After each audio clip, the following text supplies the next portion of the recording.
Hey, what's up everybody? Welcome back to this channel Money Family. You guys are doing fantastically well. आज मैं आपको इस video में बताने वाला हूँ कैसे आप एक क्रिप्टो माइनिंग रिग में इन्वेस्ट कर सकते हो with choosing the right component जिसमें आपकी माइनिंग इन्वेस्टमेंट खराब ना हो। तो अगर आप राइट कार्ड्स और राइट कंपोनेंट चूज करते हो, अगर आपके 2 महीने कम भी हो रहे हैं तो it's a very wise decision. और साथ ही साथ गाइस मैं आपको बताना चाहूंगा कि there are a lot of components in the market. For example, graphic cards, 3060 Ti, 3060 LHR, non LHR, power supplies. तो ये सारी चीजों को कैसे कैलकुलेट करेंगे आप? First of all this video is not gonna be about कि अगर आपको एक क्रिप्टो माइनिंग रिग लेनी चाहिए नहीं लेनी चाहिए, the decision is gonna be all yours. अगर आपने ठान लिया कि अगर आपको एक क्रिप्टो माइनिंग रिग बनानी है किसी और से या मुझसे, तो you should not do a bad investment. आपको कैलकुलेशन बहुत स्मार्टली करनी है, इसलिए मैनिक माइनर्स आए हैं आपके साथ इस प्यारे से वीडियो को लेके। आइए मैं आपको बताता हूँ।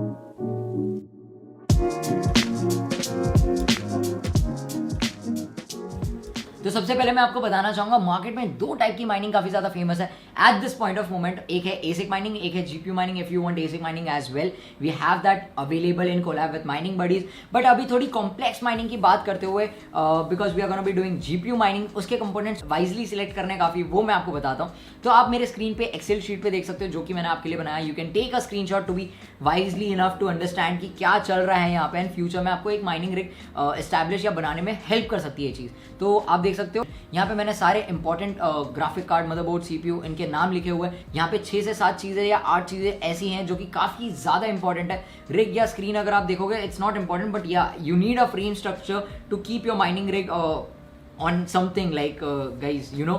इसी के साथ साथ गाइज कुछ इंपॉर्टेंट कंपोनेंट्स के बारे में बात करते हैं। How to make a mining rig quotation. इसमें ये 10 कंपोनेंट्स काफी ज्यादा इंपॉर्टेंट है। इसके एक के भी बिना आई थिंक माइनिंग रिग बनना इम्पॉसिबल है। या screen is like basically not so important. अगर आप कुछ चीजें कट ऑफ करना चाहते हो वो पॉसिबल होती है अंडर सर्टन कंडीशंस। बट यहाँ पे मैं पहले बात करूंगा, सबसे इंपॉर्टेंट चीज है वो है ग्राफिक कार्ड एक माइनिंग रिग में, क्योंकि वही सारा काम करता है कैलकुलेशंस का, to do the computational work in a crypto currency, blockchain और के नेटवर्क में which are working on proof of work concept, proof of stake पे नहीं। अभी बात करते हैं कुछ लेटेस्ट ग्राफिक कार्ड के बारे में। ये मैंने लिख रखा है आप लोग के लिए। आप ऑनलाइन कभी भी ऑनलाइन रह सकते हो to understand which are the graphic card which are hot selling in the market right now. साथ ही साथ आप हमसे बने रह सकते हैं to know the updates about the graphic cards. अभी मैंने यहाँ पे कुछ इंपॉर्टेंट ग्राफिक कार्ड्स लिखे हैं और इनको अलग अलग कलर किया है। मैं इसके रीजंस बताता हूँ आपको।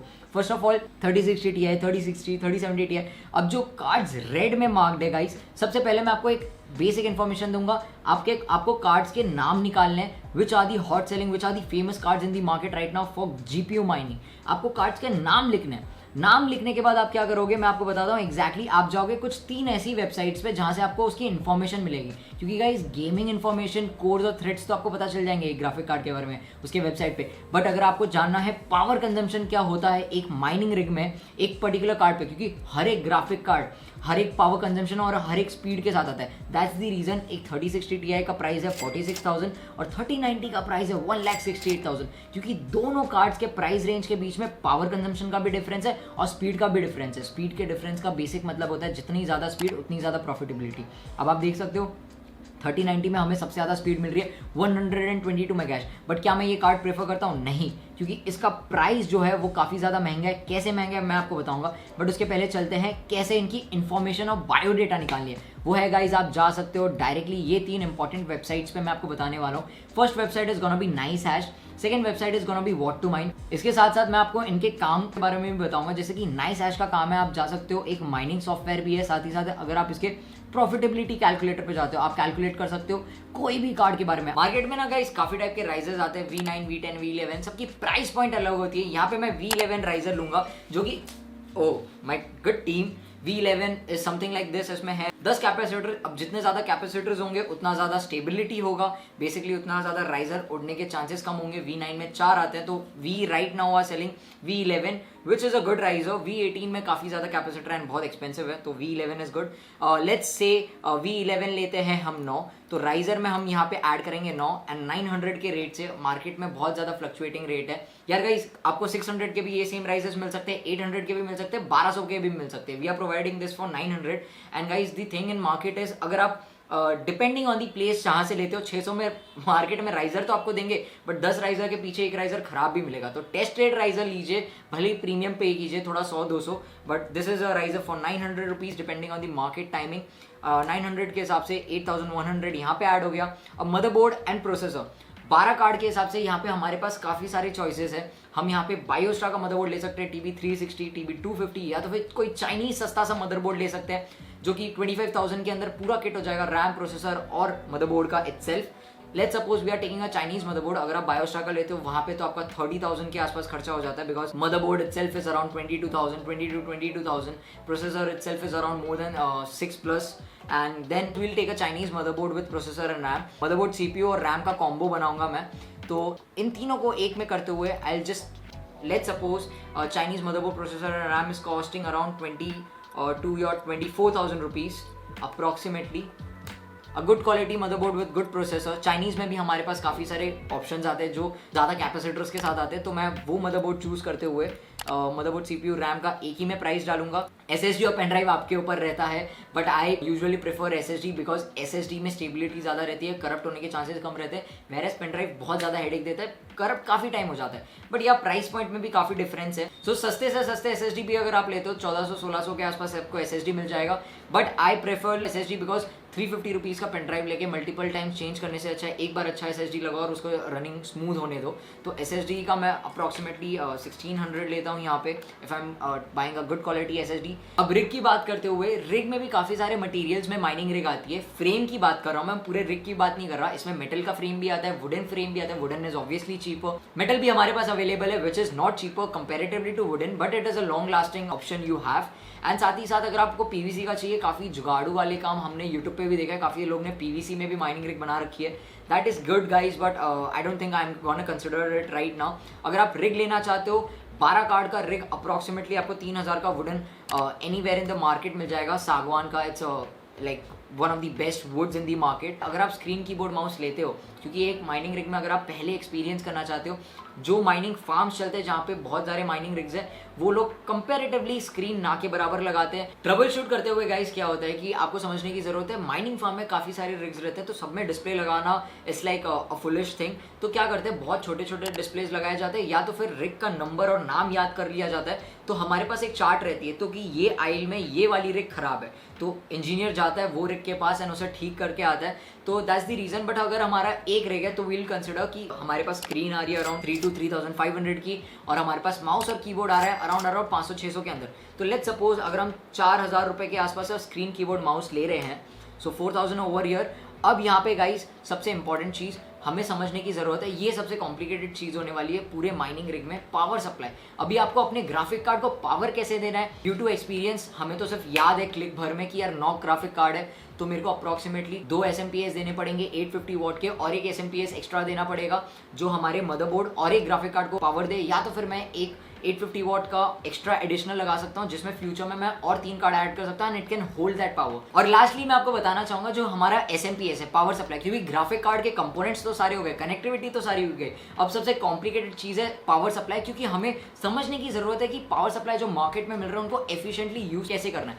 अब मैं आपको बताऊंगा पावर सप्लाई को यूज करने के लिए सबसे पहले आपको समझने की जरूरत है कि एक पावर सप्लाई से हम कितने ग्राफिक कार्ड को पावर दे सकते हैं, साथ ही साथ राइजर को दे सकते हैं। इसी वजह से काफी सारे क्लाइंट्स हमसे माइनिंग रिग बनवाते हैं जहां पे उनको हमारी सर्विस मिलती है, एंड वायरिंग का हेडेक जो है we take care of that, and उसी के साथ साथ हम समझाते हैं कि कौन सी वायर कहाँ पे जाएगी इन फ्यूचर ऑल्सो कोई ट्रबल शूट होता है तो मैं आपको बता दूं, अगर जैसे कि हमने ले लिया 3060 Ti, अब वो ग्राफिक कार्ड के अंदर हमें एक ही PCI पोर्ट डालना है। अब PCI पोर्ट क्या होता है, अब मैं आपको वो स्क्रीन पे बता रहा हूं अभी, एंड उसी के साथ साथ हम देख सकते हैं 550 पावर सप्लाई में हमारे पास PCI पोर्ट्स कितने आते हैं, टिल 1200 वॉट। तो एट दिस पॉइंट मैं 750 वॉट का पावर सप्लाई यूज करना प्रेफर करता हूँ, क्योंकि 750 वॉट में आप देख सकते हो मार्केट में 2 टाइप की पावर सप्लाईज मिलती है, 80% गोल्ड, एक मिलता है हमारे पास 90% गोल्ड, और एक हमारे पास मिलता है, sorry third one is bronze. Bronze हम लोग माइनिंग में कंसिडर ही नहीं करते, हम लोग 80% गोल्ड या तो फिर 90% गोल्ड यूज करते हैं। But at this current moment market में सबसे गुड प्राइस पे हमें 80% गोल्ड मिलता है। And for 3060 Ti for example हमने लिखा है यहाँ पे 145 वॉट या फिर 150 वॉट के आसपास। लेट्स सपोज अगर हमारा यहाँ पे आपको कैलकुलेट करते करते समझने की जरूरत है कि कितना पावर कंजम्पशन हमारा एक कार्ड लेता है और हमारा एक पावर सप्लाई कितने कार्ड्स को हैंडल कर सकता है। तो eight this point of time सबसे बेस्ट पावर सप्लाई होगा 750 वॉट। हम लोग सबसे ज्यादा 750 या 850 वॉट ही यूज करते हैं गाइस, तो ज्यादा कॉम्प्लिकेट करने की जरूरत नहीं है। बट कभी कभार जैसे कि सिर्फ एक कार्ड चलाना हुआ या तो फिर सिर्फ मदरबोर्ड को पावर देना हुआ, then we go with a very small power supply smaller than 550 watt also. So 150 watt into 4 card, क्योंकि हमारे पास देख सकते हो कि 600 वॉट की पावर कंजम्पशन है। अगर मैं इसको 5 कार्ड कर देता हूं तो 5 कार्ड में अगर मैं और एक प्लस करूंगा तो ना तो मैं इसको 850 में यूज कर सकता हूं ना तो 750 में यूज कर सकता हूं। तो smart thing would be 600 what को यूज करना 850 के साथ। हम लोग इसको पूरा पावर कंजम्पशन कर रहे हैं। अब आप सोच रहे हो 750 में क्यों हम कार्तिक भाई 750 पूरा यूज नहीं कर सकते, क्योंकि गाइस गोल्ड पावर सप्लाई आप बेसिकली 80% गोल्ड का मतलब ही ये होता है कि आप 80% यूज कर सकते हो, 20% आपको उसमें फ्री छोड़ना रहता है। क्योंकि अगर आप 100% पूरा यूज करोगे तो हमारा जो पावर सप्लाई है वो जल जाएगा and it will cause damage to our graphic cards as well. तो 600 वॉट्स के हिसाब से हमारे पास देख सकते हैं 750 वॉट में हमें मिलते हैं 4 PCI पोर्ट्स, और हम इसमें 4 ही कार्ड लगाने की बात करें तो 4 कार्ड इसमें एफिशिएंटली लग जाएंगे। अब बात करते हैं हम इसमें राइजर को भी पावर देना पड़ता है गाइस। तो राइजर को कैसे पावर देंगे? राइजर को पावर देने के 3 तरीके हैं, एक है 6 पिन से, एक है मोलेक्स से, एक है साटा से।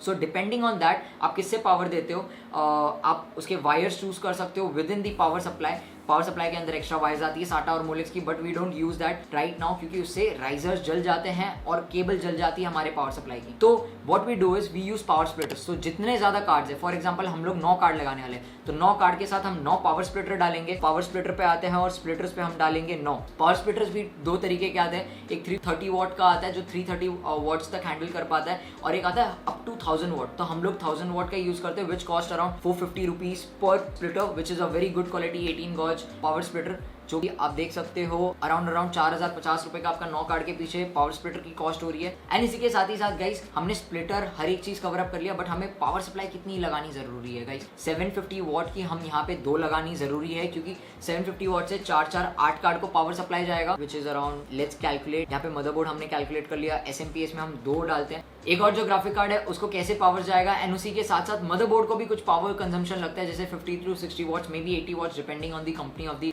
मदरबोर्ड। तो उसी के लिए हमें एक एक्स्ट्रा पावर सप्लाई लेना पड़ेगा छोटा 550 वॉट का, या तो फिर गाइस अगर आप स्मार्ट प्ले करते हो, आप एक्सपांड करते हो इस रिग को, क्योंकि आप इसमें 3 कार्ड और लगा सकते हो। मैं 750 की जगह 850 वॉट का एक पावर सप्लाई लूंगा, जिससे मेरे 4 कार्ड ऑब्वियसली पावर होंगे, प्लस 80 वॉट मेरे पास इसमें खुला रहेगा। जैसे कि आप देख सकते हो आफ्टर 80% यूज मैंने चार्ट बना रखा है, और गाइस उसी के साथ साथ मैंने नीचे यहाँ पे कैलकुलेशन दिया हुआ है, total power divided by 80% into 80% भी आप कर सकते हो, तो उससे आपको यूजेबल पावर दिख जाएगा इसमें। और साथ ही साथ गाइस आप देख सकते हो मैं लास्ट वाला जो पावर सप्लाई है 850 वॉट का लगाऊंगा, और उसमें 80 वॉट मेरे पास आसपास खुला रह रहा है, तो 80 what would be used in my motherboard. तो स्मार्टली प्लेड मैंने यहाँ पे 3 पावर सप्लाईज यूज किए। अब इसका प्राइस पॉइंट आपको बहुत ही स्मार्टली लिखना पड़ेगा, क्योंकि आपने यहाँ पे लिखनी है 2 अलग अलग टाइप की पावर सप्लाईज। मैंने यहाँ पे लिखी 2 power supply at the rate of 750 what, approximately 7500 का आता है। अभी 750 वॉट तो यूज हो चुका है 2, अब एक कार्ड और मदरबोर्ड के लिए क्या करें? वहां पे हम 750 वॉट यूज कर सकते हैं, अगर फ्यूचर में हम 3 कार्ड यूज करना चाहें, अगर आप ऐसा सोच रहे हो। गलत आंसर है, क्योंकि गाइस मदरबोर्ड को भी कुछ पावर देना है, इसलिए 80 प्लस गोल्ड होने के नाते हमें 850 वॉट का एक लेना पड़ेगा, जिससे 680 वॉट हमें फ्री स्पेस मिलेगा। 600 वॉट हम 4 कार्ड के लिए यूज करेंगे, और जो 80 वॉट बाकी है वो मदरबोर्ड के लिए यूज करेंगे। तो हमने एक 850 वॉट का यूज किया है, जिससे हम फ्यूचर में और 3 कार्ड ऐड कर सकते हैं। 9 + 3 = 12 कार्ड हो जाएंगे टोटल, और हमारे पास पूरी रिग हमारी कंप्लीट हो जाएगी। बट अगर आप ऐसा सोचते हो कि माइनिंग मेरी स्टेबल नहीं चलने वाली है, विद 12 कार्ड्स आप कर सकते हो, 750 वॉट ही आप लगा सकते हो, जिससे क्या होगा गाइस, आप 3 कार्ड प्लस मदरबोर्ड को चला सकते हो smoothly. That's totally up to you. मैं 850 वॉट राइट नाउ ले रहा हूँ, उसका प्राइस ले रहा हूँ 8500। अब गाइस यहाँ पे ग्रैंड टोटल आ रहा है हमारा 4,82,250 rupees. Guys this is the way you can calculate right mining components for yourself. अब यहाँ पे हमारे पास सामान आ गया, अब देखते हैं हमारी प्रॉफिटेबिलिटी क्या होगी। आप नाइस हैश पे जाके डायरेक्टली कर सकते हो कि 9 कार्ड के साथ कितनी प्रॉफिटेबिलिटी आएगी विद इलेक्ट्रिसिटी डाल के, बट मैं आपको एक एक्यूरेट तरीका बताऊंगा जहाँ पे आप क्रिप्टो कंपेयर पे जाके अपनी प्रॉफिटेबिलिटी कैलकुलेट कर सकते हो। आप पहली बात तो लोगे 3060 Ti का मेगा हैश मैं लेना चाहूंगा 64 मेगा हैश इंटू 9 कार्ड, तो 576 मेगा हैश आ रहा है। अब पावर कंजम्पशन देखते हैं, we'll note this down. So mega hash के साथ साथ हमें पावर कंजम्पशन की बहुत ज़्यादा इंपॉर्टेंस है, क्योंकि इससे आपका प्रॉफिट निकलेगा, क्योंकि इलेक्ट्रिसिटी पे कितना खर्चा हो रहा है और मेगा हैश के हिसाब से कितनी जनरेट हो रही है अर्निंग, ये आपको कैलकुलेट करके बताएगा हमारा Ethereum profitability calculator, which is of crypto compare. मैं आपको लिंक दे दूंगा मेरे डिस्क्रिप्शन में। अब आप देख सकते हो 1305 वॉट यूज हो रहा है, प्लस हम अप्रॉक्सीमेट पकड़ सकते हैं 60 to 80 वॉट्स के बीच में कुछ भी फॉर आर मदरबोर्ड 70 वॉट्स मैं यहाँ पे एवरेज ले रहा हूँ, तो 1375 वॉट्स ले रहा है। अब हम जाएंगे क्रिप्टो कंपेयर में ये वैल्यूज़ को इनपुट करेंगे 500, 576, साथ ही साथ power consumption is around 1375 what. इसी के साथ साथ मैं आपको स्क्रीनशॉट शेयर करने वाला हूं जहां पे आप देख सकते हो कि profit per day, week, month, year क्या हो सकता है। इसी के साथ साथ इथेरियम कितना माइन कर रहे हो आप वो भी देख सकते हो। So this is a way how you can calculate your profit, how you can calculate a mining rig for yourself. And ये वेबसाइट क्रिप्टो कंपेयर के साथ आप आपकी पूरी प्रॉफिटेबिलिटी टेबल देख सकते हो। And guys, crypto compare is one of the best website to calculate your profitability. मैं ये नहीं कहूँगा व्हाट टू माइन पे भी आप कैलकुलेट कर सकते हो, to be honest, but this also does the same job and it's easy over your. एंड आप अगर ऊपर देखना चाहो BTC, ETC, किसी का भी आप मेगा हैश प्रॉफिटेबिलिटी निकाल सकते हो। अगर आपके पास कोई और टाइप का माइनर है तो यहाँ पे आप देख सकते हो mined per day, mined per week, mined per month is 0.26 Ethereum and mined per year is 3.23 Ethereum. ये सब के चलते this is the way how you can calculate your mining rig, how you have to wisely choose कौन सा आपको graphic card लगाना है और कौन सा बजट आपके पॉकेट्स के लिए कंफर्टेबल है। Thank you so much for watching. अगर आपको ये वीडियो अच्छा लगा, लाइक, शेयर, सब्सक्राइब करना ना भूलिएगा एंड कमेंट करके बताइएगा कौन सा नेक्स्ट वीडियो हमारा अपलोड होना चाहिए। Thank you so much.